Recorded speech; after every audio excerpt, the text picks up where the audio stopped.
दुखी चमार द्वार पर झाड़ू लगा रहा था और उसकी पत्नी झुरिया घर को गोबर से लीप रही थी। दोनों अपने अपने काम से फुर्सत पा चुके थे तो चमारिन ने कहा, तो जाके पंडित बाबा से कह आओ ना, ऐसा ना हो कि वो कहीं चले जाए। हाँ जाता हूं, लेकिन ये तो सोच बैठेंगे किस चीज पर। झुरिया ने कहा, कहीं से खटिया ना मिल जाएगी, ठकुराने से मांग लाना। दुखी बोला, तू तो कभी कभी ऐसी बात कह देती है कि देह जल जाती है। ठकुराने वाले मुझे खटिया देंगे? आग तक तो घर से निकलती नहीं, खटिया देंगे? क्या थाने में जाकर एक लोटा पानी मांगू तो ना मिले? भला खटिया कौन देगा? हमारे उपले सेठे भूसा लकड़ी थोड़े ही है कि जो चाहे उठा ले जाए। ले अपनी खटोली धोकर रखते, गर्मी के तो दिन है, उनके आते आते तो सूख ही जाएगी। झुरिया बोली, वो हमारी खटोली पर बैठेंगे नहीं, देखते नहीं कितने नेम धर्म से चलते हैं। दुखी ने जरा चिंतित होकर कहा, हाँ ये बात तो है, महुए के पत्ते तोड़कर एक पत्तल बना लूं तो ठीक हो जाए।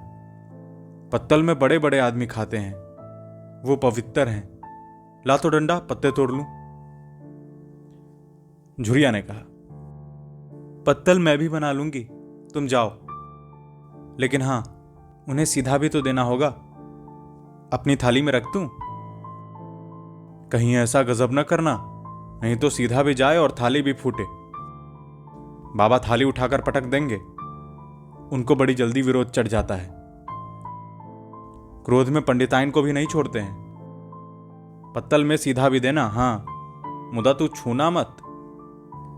झुरी बोली, गोंड की लड़की को लेकर शाह की दुकान से सब चीजें ले आना, सीधा भरपूर हो, सेर भर आटा, आधा सेर चावल, पाव भर दाल, आधा पाव घी, नून, हल्दी और पत्तल के किनारे 4 आने पैसे रख देना। गोंड की लड़की ना मिले तो भुर्जिन के हाथ पर जोड़ कर ले आना। तू कुछ मत छूना, नहीं तो गजब हो जाएगा। इन बातों की ताकीद करके दुखी ने लकड़ी उठाई और घास का एक बड़ा सा गट्टा लेकर पंडित जी से अर्ज करने चला गया। खाली हाथ बाबा जी की सेवा कैसे जाता?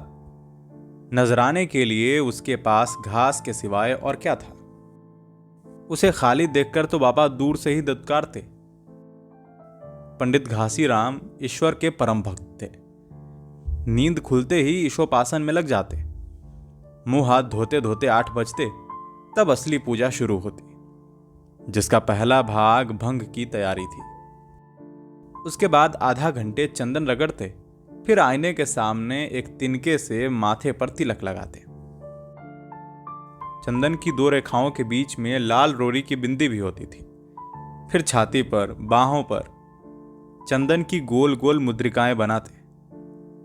फिर ठाकुर जी की मूर्ति निकालकर उसे नहलाते, चंदन लगाते, फूल चढ़ाते, आरती करते, घंटी बजाते।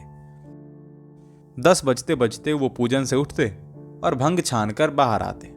तब तक 2-4 जजमान द्वार पर आ जाते। ईशोपासन का तत्काल फल मिल जाता। वही उनकी खेती थी। आज वो पूजन गृह से निकले तो देखा दुखी चमार घास का एक गट्टा लिए बैठा है। दुखी उन्हें देखते ही खड़ा हुआ और उन्हें साष्टांग दंडवत करके हाथ बांधकर खड़ा हो गया। ये तेजस्वी मूर्ति देखकर उसका हृदय श्रद्धा से परिपूर्ण हो गया। कितनी दिव्य मूर्ति थी। छोटा सा गोल मटोल आदमी, चिकना सिर, फूले गाल, ब्रह्म तेज से प्रदीप्त आंखें, रोरी और चंदन देवताओं की प्रतिभा प्रदान कर रही थी। दुखी को देखकर श्रीमुख से बोले, आज कैसे चला रहे दुखिया?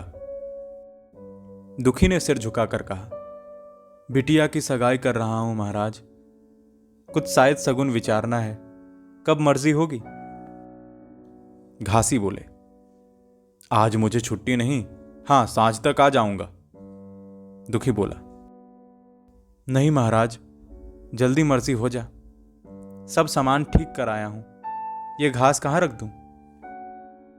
घासी बोला, इस गाय के सामने डाल दे और जरा झाड़ू लेकर द्वार तो साफ कर दे। ये बैठक भी कई दिनों से लिपी नहीं है, उसे भी गोबर से लीप दे। तब तक मैं भोजन कर लूं, फिर जरा आराम करके चलूंगा। हाँ, ये लकड़ी भी चीर देना। खलिहान में 4 खांची भूसा पड़ा है, उसे भी उठा लाना और भुसौली में रख देना। दुखी फौरन हुक्म की तामील करने लगा। द्वार पर झाड़ू लगाई, बैठक को गोबर से लीपा।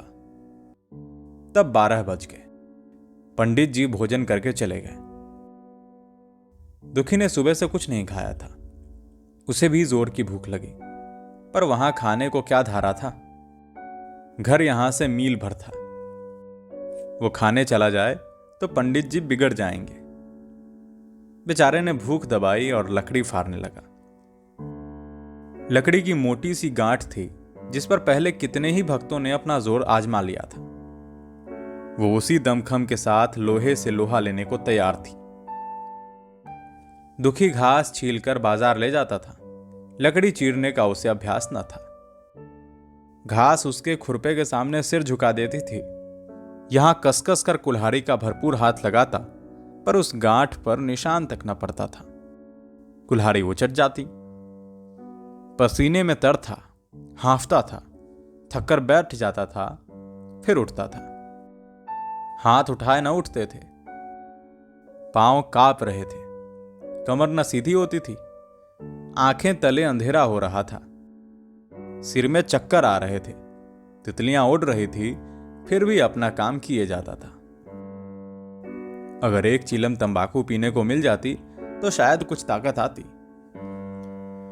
उसने सोचा, यहां चिलम और तंबाकू कहां मिलेगी? ब्राह्मण लोग हम नीच जातों की तरह तंबाकू थोड़े ही पीते हैं। सहसा उसे याद आया कि गांव में एक गोंड भी रहता है, उसके यहां जरूर चिलम तंबाकू होगी। तुरंत उसके घर दौड़ा। खैर, मेहनत सफल हुई। उसने तंबाकू भी ली और चिलम भी दी, पर आग वहां न थी। दुखी ने कहा, आग की चिंता न करो भाई, मैं जाता हूं, पंडित जी के घर से आग मांग लूंगा, वहां तो अभी रसोई बन रही थी। यह कहता हुआ वो दोनों चीजें लेकर चला गया और पंडित जी के घर में बैरोठे के द्वार पर खड़ा होकर बोला, मालिक, रच के आग मिल जाए तो चीलम पी लें। पंडित जी भोजन कर रहे थे। पंडिताइन ने पूछा, ये कौन आदमी आग मांग रहा है? पंडित जी बोले, अरे वही ससुरा दुखिया चमार है, कहा है थोड़ी सी लकड़ी चीर दे, आग तो है, दे दे। पंडिताइन ने भौहें चढ़ाकर कहा, तुम्हें तो जैसे पोथी पत्रों के फेर में धर्म कर्म की बात भी सुधी नहीं रहती। चमार हो, धोबी हो, पासी हो, मुंह उठाकर चले आए। हिंदू का घर ना हुआ, कोई सराय हो गई। कह दो दाढ़ीदार से चला जाए, नहीं तो इस लुआठे का मुंह झुलस दूंगी। आग मांगने चले हैं। पंडित जी ने उन्हें समझाकर कहा, अरे भीतर आ गया तो क्या हुआ, तुम्हारी कोई चीज तो नहीं छुई? धरती पवित्र है, जरा सी आग दे क्यों नहीं देती? हमारा काम ही तो कर रहा है। कोई लोनिया यही लकड़ी फाड़ता तो कम से कम 4 आने लेता। पंडिताइन ने गरज कर कहा, वो घर में आया क्यों? पंडित ने हार कर कहा, अरे ससुरे का अभाग था और क्या। पंडिताइन ने कहा, अच्छा, इस वक्त तो आग दिए देती हूं, लेकिन फिर जो इस तरह घर में आएगा तो उसका मुंह ही जला दूंगी। दुखी के कानों में इन बातों की भनक पड़ रही थी। पछता रहा था। नाहक आया। सच तो कहती है, पंडित के घर में चमार कैसे चला जाए? बड़े पवित्र होते हैं ये लोग, तभी तो संसार पूजता है, तभी तो इतना मान है। भर चमार थोड़े ही हैं, इसी गांव में बूढ़ा हो गया, मगर मुझे इतनी अकल भी नहीं आई। इसलिए जब पंडिताइन आग लेकर निकली तो वो मानो स्वर्ग का वरदान पा गया। दोनों हाथ जोड़कर जमीन पर माथा टेकता हुआ बोला, पराइन माता, मुझसे बड़ी भूल हो गई कि घर में आ गया। चमार की अकल ही तो ठहरी, इतने मूर्ख ना होते तो लात क्यों खाते? पंडिताइन चिमटे से पकड़कर आग लाई थी। 5 हाथ की दूरी से घूंघट की आड़ से दुखी की तरफ आग फेंकी। आग की बड़ी चिंगारी दुखी के सिर पर पड़ गई। जल्दी से पीछे हटकर सिर के झोंटे देने लगा। उसने मन में कहा, ये एक पवित्र ब्राह्मण के घर को अपवित्र करने का फल है। भगवान ने कितनी जल्दी फल दे दिया। इसी से तो संसार पंडितों से डरता है और सबके रुपए मारे जाते हैं। ब्राह्मण के रुपए भला कोई मार तो ले, घर का सत्यानाश हो जाए। पांव गलगल कर गिरने लगे। बाहर आकर उसने चीलम पी और कुल्हाड़ी लेकर जुट गया। खटखट की आवाजें आने लगी। उस पर आग पड़ गई तो पंडिताइन को उस पर कुछ दया आ गई। पंडित जी भोजन करके उठे तो बोली, इस चमरवा को भी कुछ खाने को दे दो, बेचारा कब से काम कर रहा है, भूखा होगा। पंडित जी ने इस प्रस्ताव को व्यवहारिक क्षेत्र से दूर समझकर पूछा, रोटियां हैं? पंडिताइन बोली, 2-4 बच जाएंगी। पंडित बोले, 2-4 रोटियों में क्या होगा, चमार है, कम से कम सेर भर चढ़ा जाएगा। पंडिताइन कानों पर हाथ रखकर बोली, अरे बाप रे, सेर भर? तो फिर रहने दो। पंडित जी ने अब शेर बनकर कहा, कुछ भूसी चोकर हो तो आटे में मिलाकर 2 ठो लिट्टा ठोक दो, साले का पेट भर जाएगा। पतली रोटियों से इन नीचों का पेट नहीं भरता, इन्हें तो ज्वार का लिट्टा चाहिए। पंडिताइन ने कहा, अब जाने भी दो, धूप में कौन मरे। दुखी ने चीलम पीकर फिर कुल्हाड़ी संभाली। दम लेने से जरा हाथों में ताकत आ गई। कोई आधे घंटे तक कुल्हाड़ी चलाता रहा, फिर बेदम होकर वहीं सिर पकड़कर बैठ गया। इतने में वहीं गोंड आ गया। बोला, क्यों जान देते हो बूढ़े दादा, तुम्हारे फाड़े ये गांठ ना फटेगी, नाहक हलाकान होते हो। दुखी ने माथे का पसीना पोंछकर कहा, अभी गाड़ी भर भूसा ढोना है भाई, कुछ खाने को मिला कि काम ही कराना जानते हैं, जाके मांगते क्यों नहीं। दुखी ने कहा, कैसी बात करते हो चिखरी, ब्राह्मण की रोटी हमको पचेगी? गोंड बोला, पचने को पच जाएगी, पहले मिले तो। मूंछों पर ताव देकर भोजन किया और आराम से सोए। तुम्हें लकड़ी फाड़ने का हुक्म दिया। जमींदार भी कुछ खाने को देता है, हाकिम भी बिगाड़ लेता है तो थोड़ी मजूरी देता है, ये उनसे भी बढ़ गए, उस पर धर्मात्मा बनते हैं। दुखी बोला, अरे धीरे धीरे बोल भाई, कहीं सुन ले तो आफत आ जाए। ये कहकर दुखी फिर संभल पड़ा और कुल्हाड़ी की चोट मारने लगा। चिखरी को उस पर दया आ गई। आकर कुल्हाड़ी उसके हाथ से छीन ली और कोई आधे घंटे खूब कस कस कर कुल्हाड़ी चलाई, पर गांठ में एक भी दरार न पड़ी। तब उसने कुल्हाड़ी फेंक दी और ये कहकर चला गया, तुम्हारे फाड़े से ये ना फटेगी, जान भले निकल जाए। दुखी सोचने लगा, बाबा ने यह गांठ कहां रख छोड़ी थी कि फाड़े नहीं फटती, कहीं दरार तक तो नहीं पड़ती। मैं कब तक इसे चीरता रहूंगा? अभी घर पर 100 काम पड़े हैं, कार परोजन का घर है, एक न एक चीज घटी ही रहती है, पर इन्हें क्या इसकी चिंता। चलूं जब तक भूसा ही ले आऊं। कह दूंगा, बाबा आज तो लकड़ी ना फटी, कल आकर फाड़ दूंगा। उसने झौवा उठाया और भूसा ढोने लगा। खलिहान यहां से 2 फरलांग से कम न था। अगर झौवा खूब भर भर कर लाता तो काम जल्द खत्म हो जाता। फिर झौवा उठाता कौन? अकेले भरा हुआ झौवा उसे न उठ सकता था, इसलिए थोड़ा थोड़ा लाता था। 4 बजे कहीं भूसा खत्म हुआ। पंडित जी की नींद खुली, मुंह हाथ धोया, पान खाया और बाहर निकले तो देखा दुखी झौवा सिर पर रखे सो रहा है। जोर से बोले, अरे दुखिया, तू सो रहा है? लकड़ी तो ज्यों की त्यों पड़ी हुई है, इतनी देर तू क्या करता रहा? मुट्ठी भर भूसा ढोने में सांझ कर दी, उस पर सो रहा है। उठा ले कुल्हाड़ी और लकड़ी फाड़ दे, तुझसे जरा भी लकड़ी नहीं फटती, फिर साहित्य भी वैसे ही निकलेगी, मुझे दोष मत देना।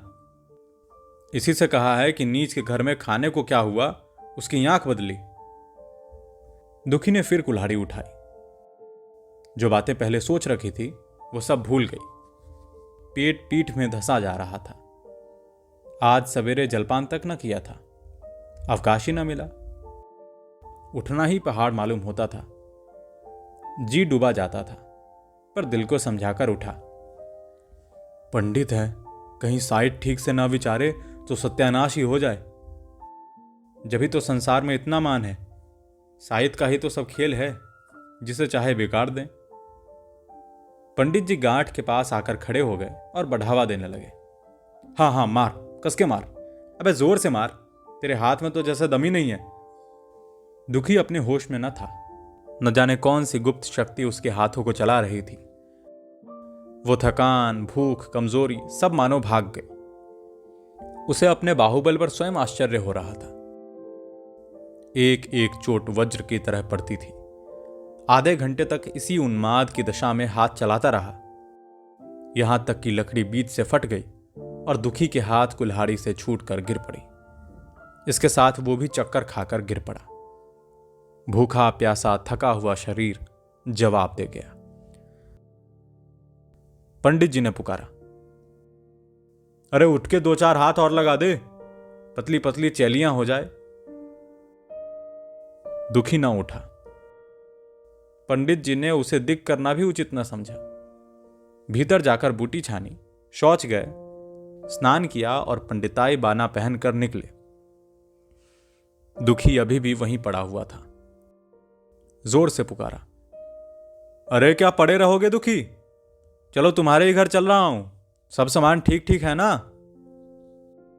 दुखी फिर भी ना उठा। अब पंडित जी को कुछ शक हुआ। पास जाकर देखा तो दुखी अकड़ा पड़ा था। बदहवास होकर भागे और पंडिताइन से बोले, अरे दुखिया तो जैसे मर गया। पंडिताइन हकबका कर बोली, वो तो अभी लकड़ी चीर रहा था ना।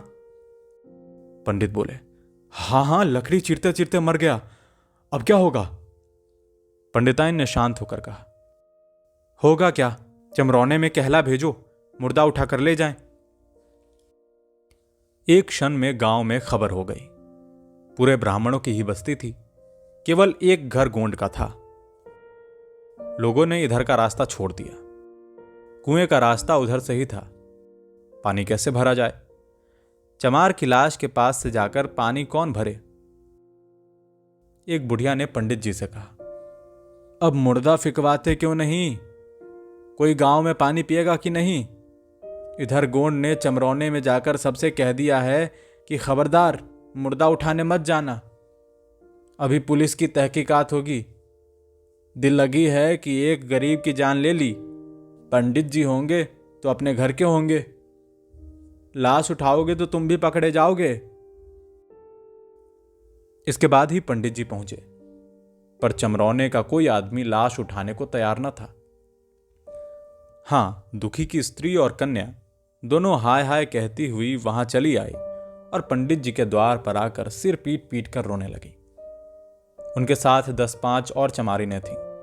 कोई रोती थी, कोई समझाती थी, पर एक चमार भी न था। पंडित जी ने चमारों को बहुत धमकाया, समझाया, मिन्नतें की, पर चमार के दिल में पुलिस का रौब छाया हुआ था। एक भी न तिनका। आखिर निराश होकर लौट आए। आधी रात तक रोना पीटना जारी रहा। देवताओं का सोना मुश्किल हो गया था, पर लाश उठाने कोई चमार न आया और ब्राह्मण चमार की लाश कैसे उठाते। भला ऐसा किसी शास्त्र पुराण में लिखा है? लिखा है तो कोई दिखा दे। पंडिताइन ने झुंझलाकर कहा, इन डाइनों ने तो खोपड़ी चाट डाली, सबों का गला नहीं पकता। पंडित ने कहा, रोने दो चुड़ैलों को, कब तक रोएंगी। जीता था तो कोई बात न पूछता था, मर गया तो कोलाहल मचाने के लिए सबके सब आ पहुंची हैं। पंडिताइन बोली, चमार का रोना मनहूस है।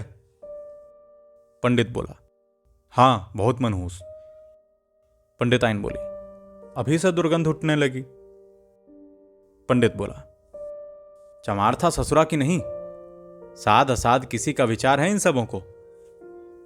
पंडिताइन बोली, इन सबों को घिन भी नहीं लगती। पंडित बोला, भ्रष्ट हैं सब। रात तो किसी तरह कटी, मगर सवेरे कोई चमार ना आया।